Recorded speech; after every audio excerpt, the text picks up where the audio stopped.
Thank you, and you're very welcome in today, Minister. I welcome the bill and I'm glad it's before this House. At the end of the day, this is money being put back into households around the country, and that is to be received gladly. This is a technical bill. It must be in order to establish the scheme. I think the big question in the minds of many leading up to this bill and around the energy credit when they were announced in the budget is whether households which are on pay-as-you-go arrangements with their energy supplier would benefit or be included. So it was a relief to hear, Minister, yourself laid this out on Tuesday, that this scheme will include pay-as-you-go meters and will help those customers alongside bill pay customers with their electricity costs. I understand that the Commissioner of Regulations of Utilities has been in communication with Minister Ryan's department around the difficulty in making any additional credits to pay-as-you-go customers due to the metering system inability to provide the data to identify these people.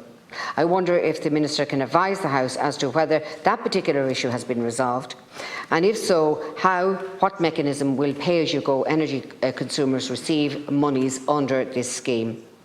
What we cannot have is for households utilising these meters to have to go begging.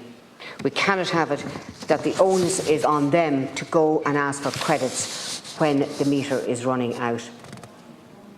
There were calls on Tuesday in the Lower House for the fees for switching from pay-as-you-go to bill pay to be eliminated for everybody.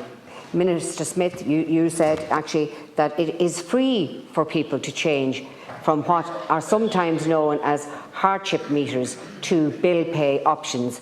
We must ensure that this is the case for all energy providers. Personally, I would urge all the 350,000 households who are currently using the pay-as-you-go meter to switch to bill pay for the next few months, providing it's free. If it would serve to streamline the receipt of the energy credits being provided by this scheme, I think it is worthwhile. These are the most vulnerable energy customers. They have already paid €100 to get the meter in.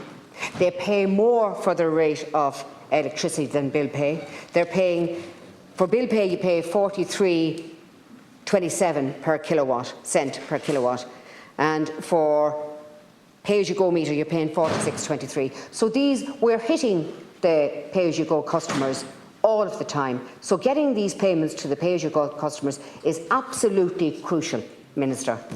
So I do welcome the bill and support it, and all being said, however, it's not as if we didn't see this coming down the line. I'd love to hear about the government's plan for the medium term when it comes to energy supply in this country. What are we to do before Minister Ryan's army of wind turbines is standing tall? The curtailing of fossil fuel energy production in order to reach climate objectives prior to the establishing of a viable, sustainable alternative is a policy of utter foolishness. And as always, it's the people who pay the price. We have to be realistic about the timeline of developing our green energy infrastructure, and we cannot stand by and watch people suffer in the meantime. Your thoughts on this would be very much appreciated. But on the comments in relation to the war, our country is a neutral country. Our country have been always known as peacemakers, and I would urge those that are in power in this country, whether it be our Taoiseach or whether it be our Minister for Defence, to please start and try and get people around the table to stop this war. Thank you.